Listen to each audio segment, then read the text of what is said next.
All right, you get the mic again today. It's coffee time in the morning. Everybody's fed, out of their pens. The cat's driving me nuts, wants to be part of my lap. And here we are.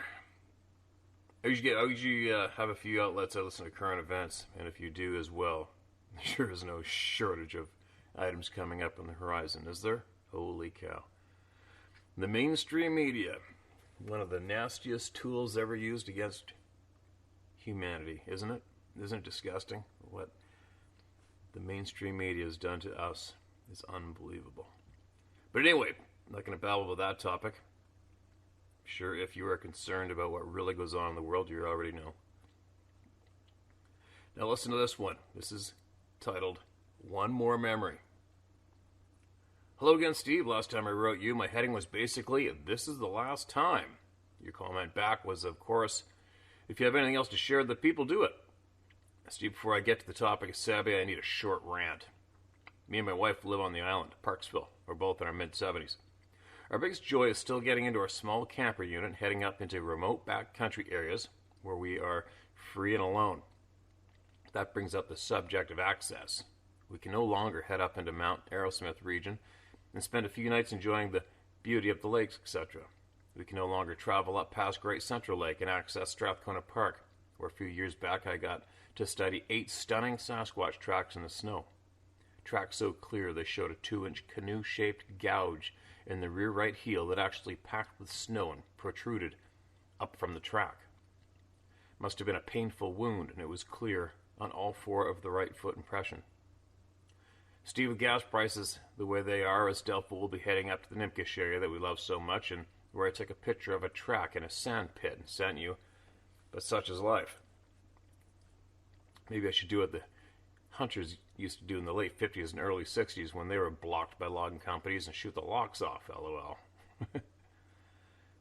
Yeah, it's pretty nasty. It's embarrassing, actually, on the island what the vast amounts of land that is actually called private property. It's like, good God, who did that? Look out, cat. Don't even think about it. Come on, get out of here. Oh my God, hold on a second. I can't knock that over. Beat it. Tell you what, Sarah leaves and everybody is so needy, it's ridiculous. Where was I? Sorry about that. Anyways, a share. I mentioned in the past being shown a clear Polaroid photo of a Sasquatch walking through some aspen trees on a sunny day back in '76. That picture is burned into my memory as I was able to study it in detail, and the image has haunted me all these years. It's the same photo I tried to get to the late Dr. John Bindernagel access to before he passed. My whole point to this letter is that I have found a clear duplicate of the head and shoulders of this being on the net. So, for what it's worth, I want to share this. The Polaroid photo was the same angle as the picture attached with the following differences. Number 1, it looked like the younger brother of the attached photo. Number 2, the hair was shorter. I remember comparing it to a deer in color and length and thinking it might be a summer coat. I could make out a dark patch under the right arm as it swung back that looked like sweat. Number 3, the thing looked to me like a 7-foot teenager or early 20s with a build that looked as strong, so strong and athletic. I remember thinking there wasn't a man on this planet that it couldn't flatten with a slap. Cutting this short is getting too long, Steve, but I promised you, man to man, this is what I saw, and this photo is identical as far as face, head shape, and the way head is low on the shoulders. I'm sure there'll be lots of comments saying it doesn't match other sightings, so be it. Maybe like us, they come in different shapes and sizes. I wish I could have shown this to Dr. John. I still remember the look of disappointment on his face when he called it Gigantopithecus, and I said, no, it looks too human. So there were 5 pictures taken of this creature, all from a tool shed that was used by a crew building a country-style road. Property was the same land the picture of the Rocky Mountains was taken that you see on Canadian money.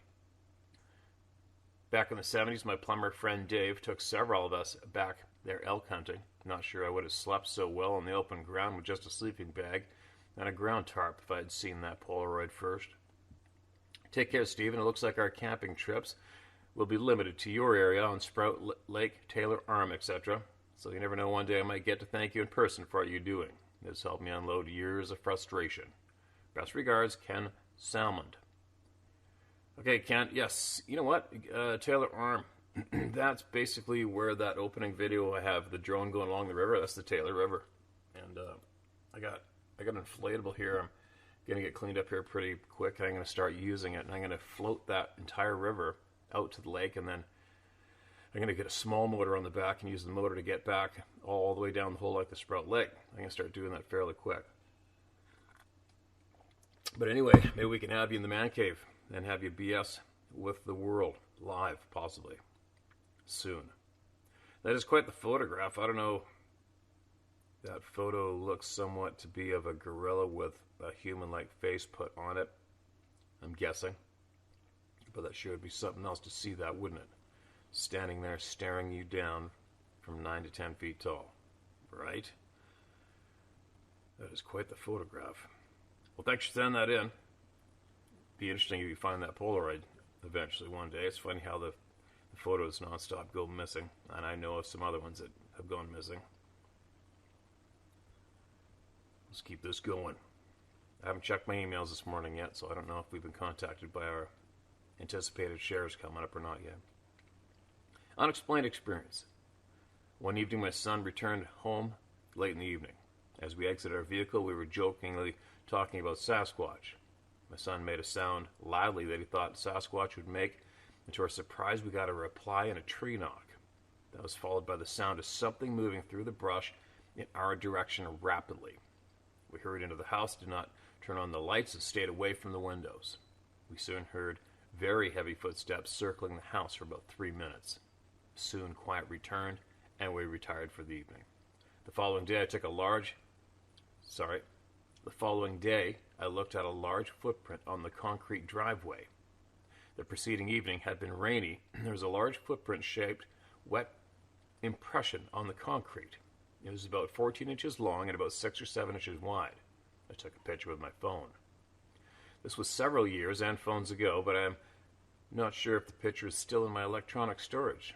I'd forgotten all about this experience until recently. I wanted to share, although this is not as exciting as many of your other stories. Stay safe.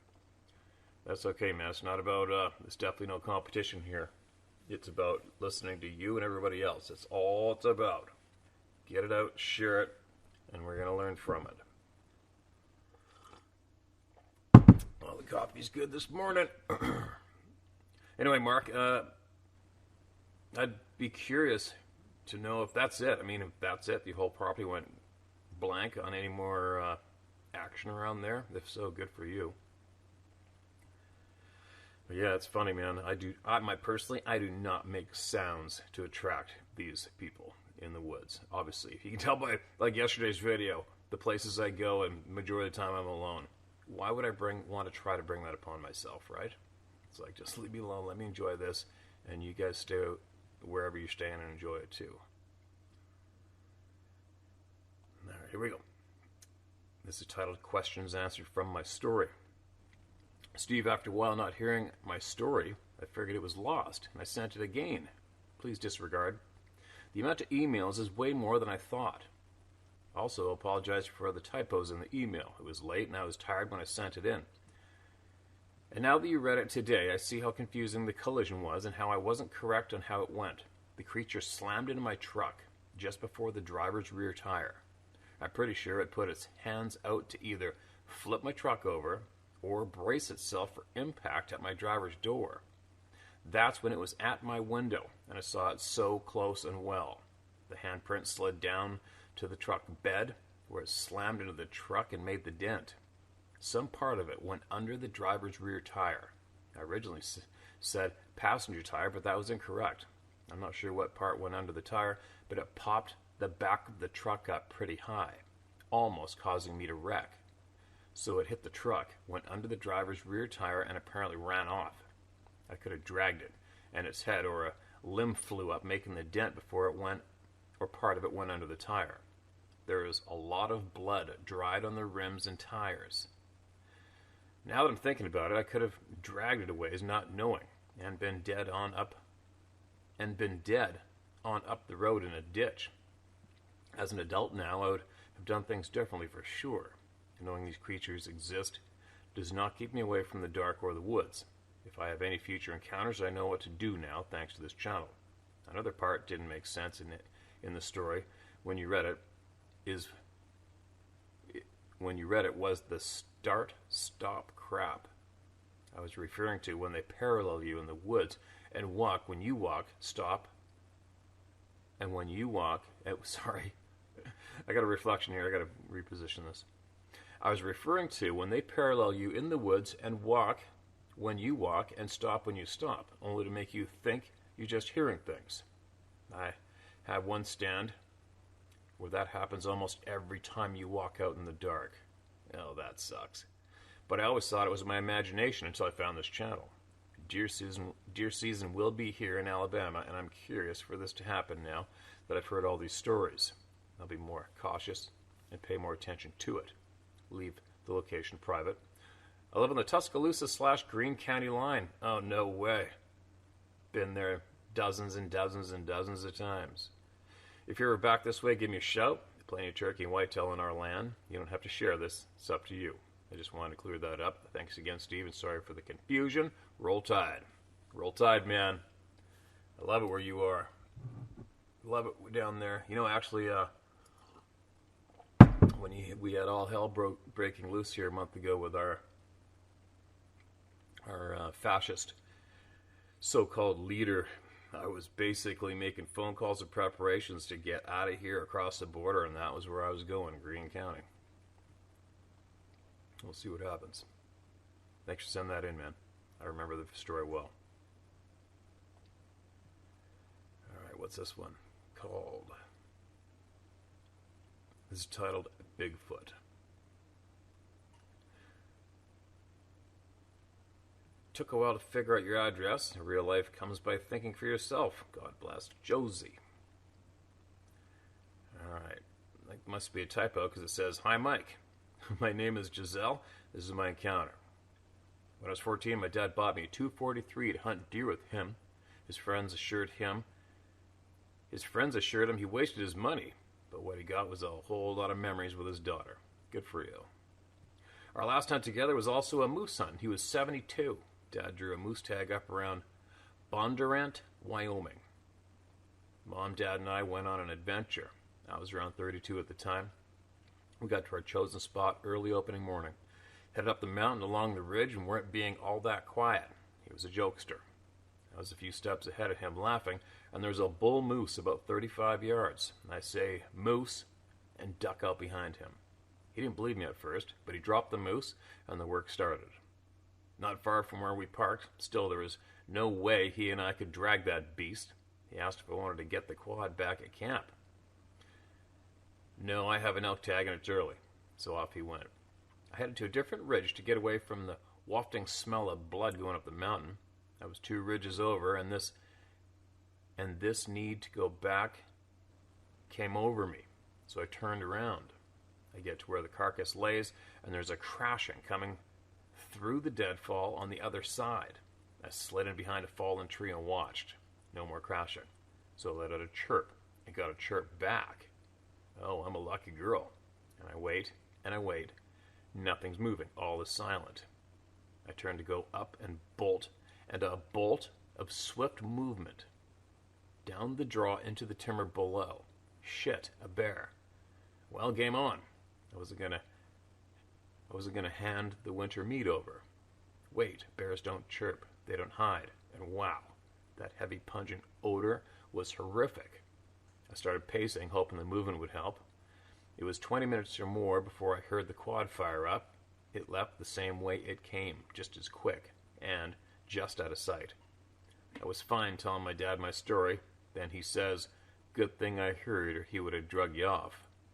There was no stopping the tears or fear after that, and we got our asses out of there. Easiest and fastest load we ever did. I backed the truck up to the incline. We rolled the moose in then the quad. With Miles behind us, I opened us both a beer. Thanks for hurrying, Dad. Wow. All right, just the fact that you said there was tears and crying, it was more of an intense experience than you possibly put in a text here. And you're lucky you didn't lose that moose. That would have sucked getting a draw in Wyoming. I don't imagine that's too common. And then coming back and your moose is taken away, I would be on fire. On fire. Huh. That's great that you got to go with your dad, and I'm sure you love that moose meat. It sure is good and good for you, isn't it? Oh, and that noise in the video yesterday was actually opening was a big bull moose fight. Actually, I'm going to put it in the head of this video, I hope to remember to. I don't know what happened, why it didn't show, but I'll fix that up in a bit here. Thanks for sending that email in again. Excuse me. All right. This is titled, I Need Some Encouragement and Advice. Dear Steve, thank you for reading. Before I start, I'd like to get something off my chest. Your rants are anything but rants, but are packed with wisdom. The wisdom of a guy who lives in the real world. Keep them coming, Steve. You take on the bullshit going on in this world is spot on. So, as you'd say, let her rip. Also, I just wanted to mention that your intro and outro music is fantastic. As a former touring musician, I think I can say that with confidence. I particularly like the dance club rave arpeggiated keyboard piece and the dramatic staccato piece with the piano intro and the strings. Great stuff. Keep using it. You know what? I would keep using it, but I can't. Unfortunately, I bought that from Pond 5 years back, and then all of a sudden something happened on YouTube, and they gonged all of my videos with that sound bit in it. And it's a big hassle, so I can't use it anymore. Weird, isn't it? I'll be brief. Now that pushing 61, my old rough camping buddies are losing a step. But although I'm small and built like a 35-year-old and have the energy to match, I haven't been able to get them out much. So starting last year, I began to go to my favorite forest camp and trout stream spots solo. I won't be specific about its location, it's my secret, and too beautiful to let out. I know you understand. I'll just give a general location in the event it'll be helpful to your viewers. It's located in north central Wisconsin, the most incredible forest and little trout stream you've ever seen. Last year, on my last solo camp of the season, I had an experience that left me disturbed. The time was late July. After my great day of fishing, I enjoyed some trout and just sat around the fire, but I had this odd feeling. Something was watching me. I'd never experienced this before, and I've been in those woods for the better part of 30 years. I tried to shake it off, enjoyed a beer and the fire for a couple of hours and went to bed. About 3 a.m. or so, I awoke. Something was circling my camp, not far from my tent. Like a dumbass, I wasn't armed. Never even thought about it because the feeling of being watched in the evening, I brought my hatchet and a machete I carry into the tent and kept it next to me. I lay and listened. It definitely sounded like something on two legs, bipedal. I wasn't terrified, but I admit I was scared shitless. Wasn't terrified, but scared shitless. It continued circling for a few minutes or so, but I was so exhausted from a day in the stream that I eventually fell asleep. I woke the next morning with no incidents. Flash forward to last week, the week of August 17th. I couldn't convince my buddy to go, so I drove the 400 miles from Minneapolis to Green Bay and up to my spot in the forest. It's about a mile in on very rough fire lane up a small county road. Excuse me. I was overjoyed to be there, but must admit I was a bit sketched out as I entered the forest, backpack on and rods in hand for my hike to the stream. I've been watching all your videos, and the stories certainly gave me pause. But I'd lined my reel with some new lemon green fly line, and I couldn't wait to try it. I walked down a steep ravine through the forest, a path, an old game trail I've known and used for years. My head, however, was on a swivel. Steve, when my best fishing buddies gave up rough camping in the forest, I had two choices: man up, go alone, or give up my passion. Like you, I love it too much and I won't quit. After a short hike, I reached the stream, sat on a stump, and excitedly rigged my fly rod and waded into the stream. I fished for a few hours and had an amazing time. And managed to land one of the 3 nice brookies I had on the line. but the whole time I felt incredibly uneasy, my head on a swivel. I'd gotten much further downstream than I'd planned to go when it happened. There was a loud crack, followed by something, a large tree limb, I believe, that was thrown into the stream about 30 yards ahead on the left bank. This is a forest stream, and the timber is thick, right to the stream's edge. I heard something crashing in the thick underbrush, and when I looked up, saw brush and trees and saplings moving where the branch was thrown into the water. Whatever it was large. I never got to look at it, but by the sound of the crashing through the brush and the amount of brush and trees swaying as it moved, it was huge. It scared the hell out of me. Now I understand that feeling of sheer dread, absolute terror. I saw the vegetation moving for only a few split seconds, and then absolute silence. It either disappeared or was sitting stock still where it was. I'm drinking coffee too right now, you guys. I thought, oh shit, and quietly and quickly waded to the right bank of the stream and climbed out as quietly as possible. I stood motionless and looked at the spot of the movement, thinking, bear, nothing. I listened, nothing, but I knew it was there. I was petrified and a long way from getting out of that forest and to my car. Steve, I thought I was only 30 yards from the deep hole I'd been thinking about fishing all week. I took your advice. Yes, this happened right at the spot where I had been on quite a few trout the last time I was out. I turned and headed back where I came from. What took me hours to fish, I covered in 20 minutes. I think that probably meant what took me hours to hike, I covered in 20 minutes. I was shaking and breathless the entire time, looking behind me much more than where I was going as I fought through the tangle of brush and trees. Eventually made it back to that stump, tore down my rods, and made the hasty hike back up the ravine to my auto. Here's the kicker. On the trailhead exiting the forest, smack in the middle of the trail, laying diagonally, was a thick, perfectly broken stick, about 4 feet long and 3 inches in diameter. It wasn't there when I entered the forest a few hours earlier. I haven't been that scared in a long time, if ever. Steve, I need some encouragement. I love trout fishing and sleeping in the forest, and have since I was in my 20s, but I'm feeling like a coward. I don't know how I'll get up the stones to go back, but I have to. I refuse to be a coward. Next time I go, I'll be carrying a 10mm pistol, but I know that fear will be with me. Wish me luck, friend. Any advice you can give would be greatly appreciated. I respect your instincts. You're most welcome to use my name. Best to you and yours, and watch your 6. Mark John Kasparek. All right, Mark. First off, you probably heard and read of all of us talking about this. As long as you're hearing noises, hearing branches being broke, feeling like you're being followed. Okay, well, let me restart that. As long as you're feeling the presence or hearing the noises, you're probably okay, is my guess. And that seems to be what we're hearing straight across the board from all the emails, right? Everybody's hearing the same things, possibly seeing the same things, feeling the same things, but nobody's dying. But then again, people who have died aren't emailing, obviously. But for me, if you're hearing noise, intentional noise, you're probably going to be safe. I have a feeling the absolute dead silence and nothing else but dead silence, I think that is probably the nature's #1 vital warning, as far as I'm concerned. Dead silence. You're not hearing nothing, you start looking around.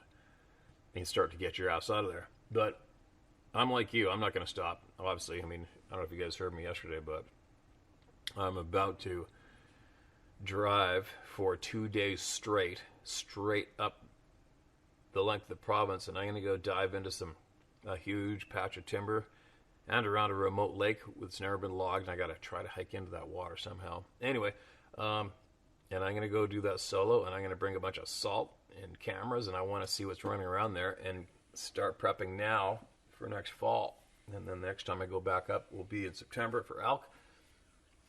I'll check all those cameras. But either way, what I'm saying is, I'm not quitting. I don't even have any friends that would go that distance. I don't have any hunting or fishing partners, hunting partners that would go that distance with me right now just to do that. I don't know that many people that are that avid, but we're in my immediate circle of friends. But yeah, I'm not looking forward to the day I can't hike anymore. But I have a feeling I'm probably going to die out there doing it anyway. So I'd prefer to die that way. So I'm not going to quit. I'm not going to quit. And I can share with you, if you feel nervous, you just speak out loud, say your piece, tell them you don't want anything to do with them, for them to leave you alone and go fishing. And if they still feel adamant they just don't like you, they're going to let you know it, and they're going to let you safely leave again. But more than likely, you're going to be scared absolute shitless again when they tell you to get out of here again. So it's all up it's up to you and what's between your ears, how you're going to work it, right, Mark? You're going to either go, I can't do this, I'm not going. Or you're going to push yourself to do it, say your piece out loud to them, and tunnel vision focus on catching that huge trout and camping and having a good time. And if they are adamant they don't want you to, well, unfortunately, they're going to win. But at least you're going to be alive, right? And then you can go scouting and find another beautiful place. That's what I did the last 2 years. These new places I found was from me traveling the province by myself, looking for a new area I've never been to, untouched, and nobody knows about. And I found it. So you can do that too, right? The adventure's always there, no matter what. It's not always about that one spot. There's new adventure everywhere. So you're right. Don't quit, Mark. All right? And if you do go back there, you did, let us know how it went. All right? Good luck. What else do we have here? All right. This is titled Native American Story. Hello, Steve. Please don't say my email or anything. My name is, well, just call me Mark. I live in southern Missouri. I don't have any crazy Bigfoot stories, not like I hear on your channel. I do have something I think you would like to hear. I am 3/4 Cherokee, give or take. I grew up in the middle of nowhere on a small farm with my grandparents. Anyways, I've always had dreams, visions. Would know things were going to happen. Now, there are people out there that won't believe me or what I say, and that's okay. That's on them, not me. Me as a native, I grew up believing the traditions of the Cherokee. Always have, always will. Now, there are some creatures we believe in, or I do with all my heart. The woods and timber are full of many unknowns. Now, anyway, we had some property across the county road from my house. After school, I would take my single-shot 20 gauge and shoot squirrels. I got out of school one day and went hunting. It was about 5, and the sun was about to go down. I had a few squirrels, and I never wanted to be up in the hills in the dark, so I had about a 15-minute walk back to the road. So I started to walk back. As it started to get darker, I started to get nervous. The hair on the back of my neck stood up. There's a big walnut tree I used as a landmark. When I walked up on it, I knew I was about 7 yards from the road. Anyways, I saw it in the distance. It was almost dark, and I was walking fast trying to get home. I saw the tree about 50 yards away, and I noticed a shadow up in the tree. I slowed down. A voice in my head said, "Keep walking. Don't stop. Don't look at it. Ignore it." So I kept walking, following my normal walking trail to get home. I walked past the tree, and right when I passed the tree, I heard a big limb snap and shatter, and then it hit the forest floor. I jumped and turned around, pointing my little H&R 20 gauge in that direction. All I saw was a 15-inch rotting limb that fell and was busted up on the ground. I turned around laughing at myself, and there it was, in shotgun distance. 8 to 9 foot tall, muscular, still kind of skinny though, standing there looking at me. It didn't make a noise. I was always told to stand my ground, make noise and look big, don't run. Not sure why, but I started to talk to it, saying, "You can't hurt me, I have power over you." I started to pray in Cherokee out loud, basically saying, "Great protector, great creator, protect me. Make this evil being afraid of your power. Get me home." I kept praying, and I started to walk, walking closer to it. I walked right past it, and it started to walk behind me. And I stopped. I turned around and dropped my squirrels on the ground in between us and said, "Even trade?" as I pushed the squirrels closer to it with the gun barrel. As I started to back away, with the snap of a finger, I grabbed the squirrels and took off up the hill, and I ran home. I told my grandpa, and he said that next time I'm up there after dark to leave a squirrel by that big walnut as a trade. He went as far as making a hook for me to hang on. Since that day, I would leave a squirrel on the tree, even if it was my only one, and I would walk back to the road. And I shit you not, by the time I got to the road, there would always be a fresh squirrel tail in my path right before I got to the road. I guess it was saying thank you. It's been 10 years since I hunted that spot after we moved, but I think I was feeding the devil himself. Thank you for letting me get this out there. Thank you for everything you do. Feel free to email me, Mark. Wow.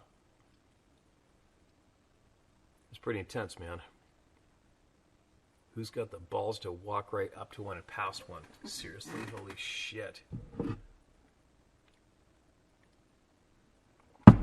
It's funny about the trees getting pushed down on trails and branches and stuff. I don't think I say it enough, but I'm going remote by myself, either with a truck or on my quad. I pack a chainsaw with a full tank every time, right? I don't need to be remote and have a great big tree thump down behind me, and then you're indefinitely stuck. And typically where I go, it's going to take me a day or two to walk out. No thanks. So anyways, you guys, make sure you bring a chainsaw with you, all right? Just for those times, and somebody might want to mess with your ass and drop a huge tree behind and in front of you, which has happened in the past. Many people. Thanks for that story, man. That's amazing. And keep them coming. All right, here we go. One more. This is titled, Tell My Story. Hi there. Not sure if this is the email to submit our encounters to you or not, but it's the only one I can find. My name is John. The area that it's occurred on is the outside edge suburbs of Nampa, Idaho. There's quite a bit of farmland between the suburbs and open desert brush country on the other side. Not far from our house was an artesian spring that created several small ponds that people regularly fished in.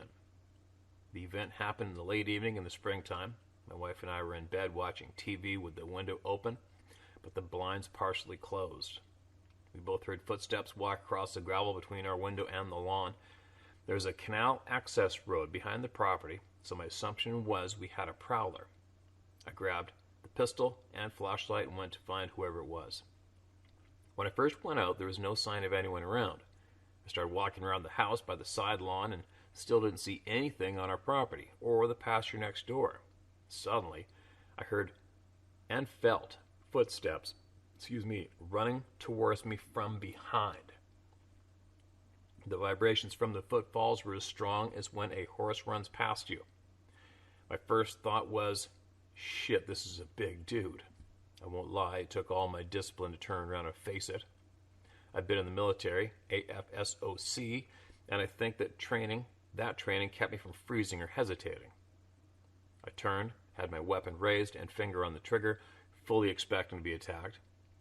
I thought I might get one shot before it happened, but nothing was there.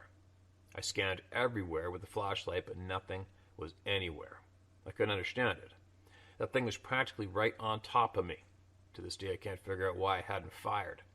I'm grateful I didn't, but still surprised.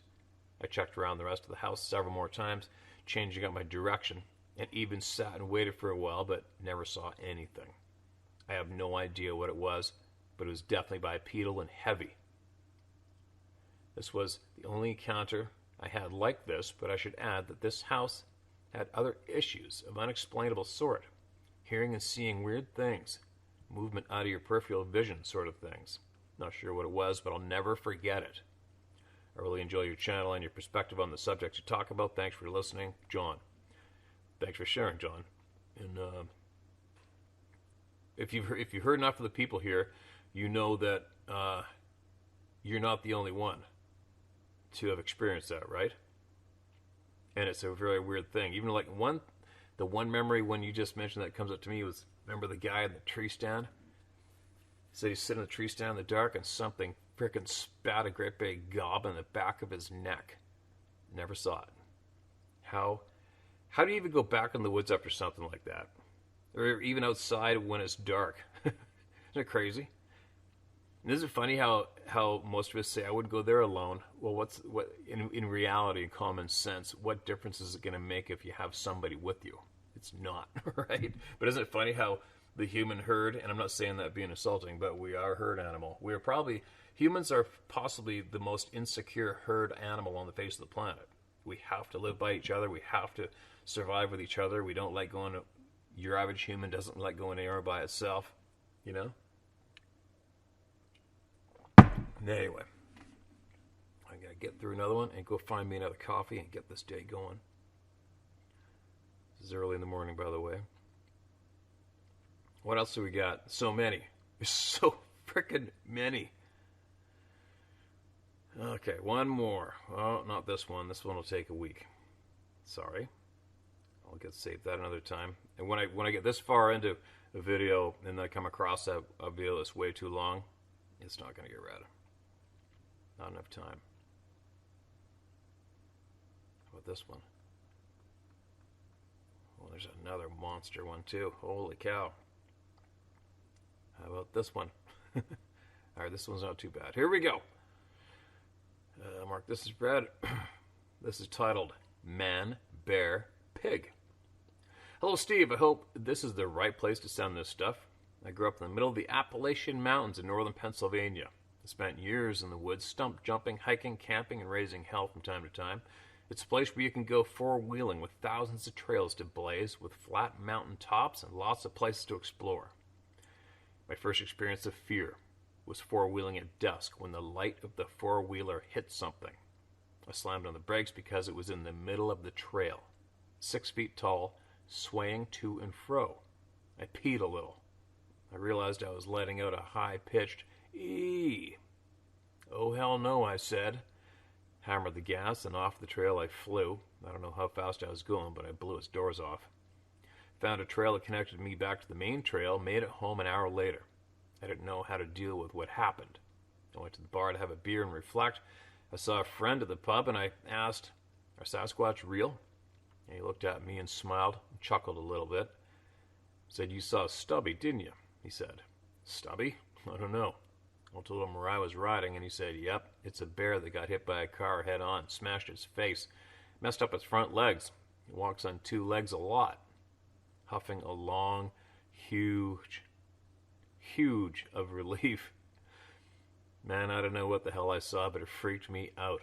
I never saw it again out four-wheeling. I've heard others telling stories of this man-bear-pig thing named Stubby. Whether or not it was a Sasquatch or a messed-up bear, I don't know. Years later, I moved to West Virginia and saw eyes in the woods when pulling into my driveway, thinking it was my cat. I called for him. To my left, my cat meowed. Okay.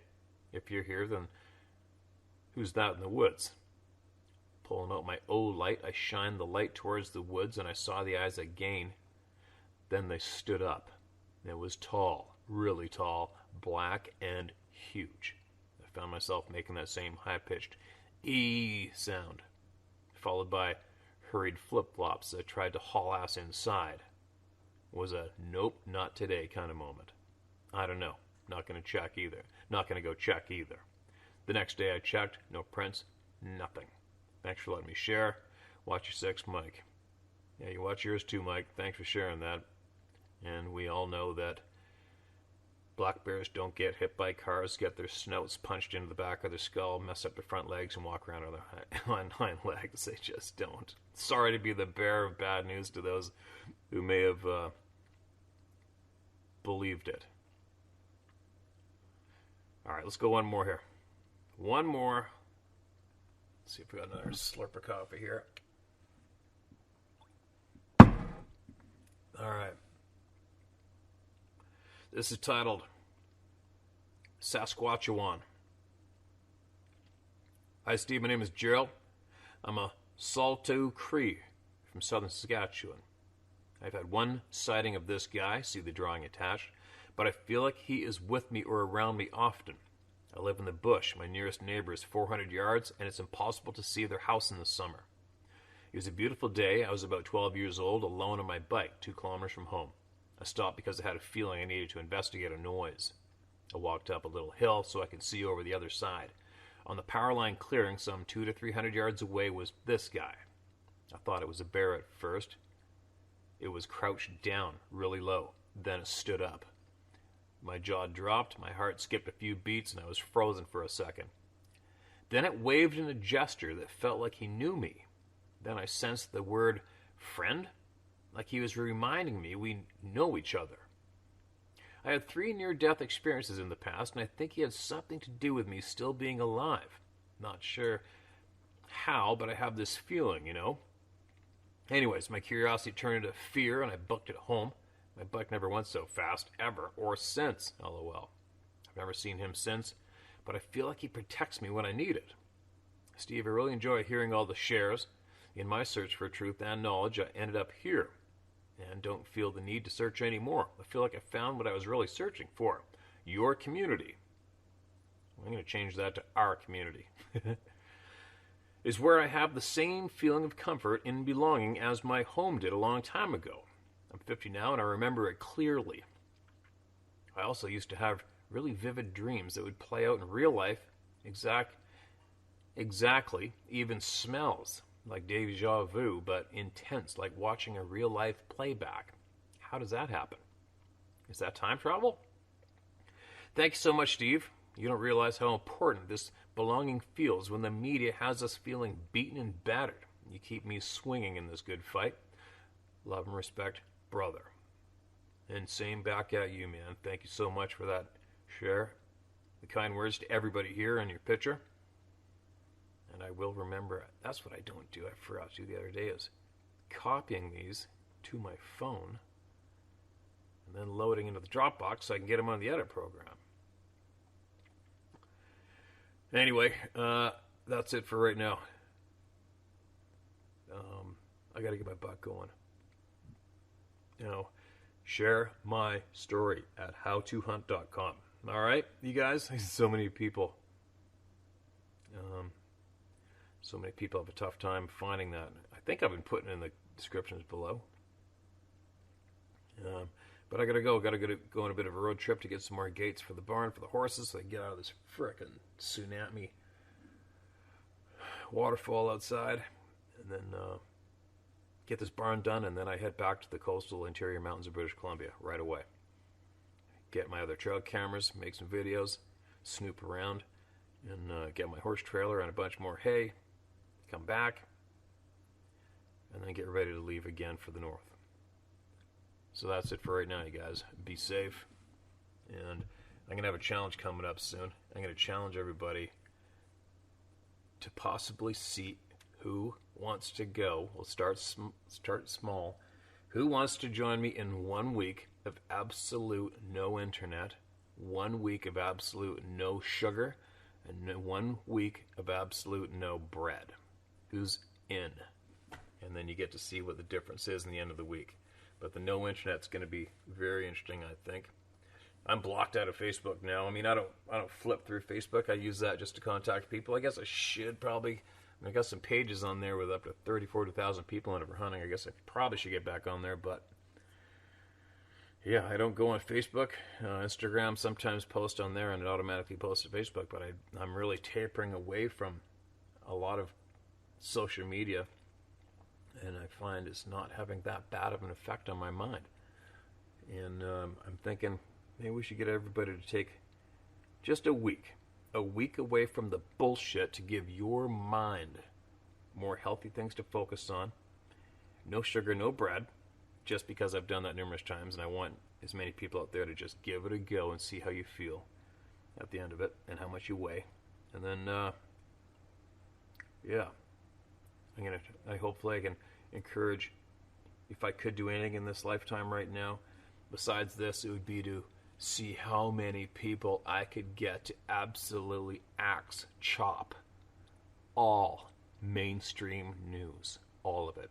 Chop it off. Lop the head right off of it and bury it.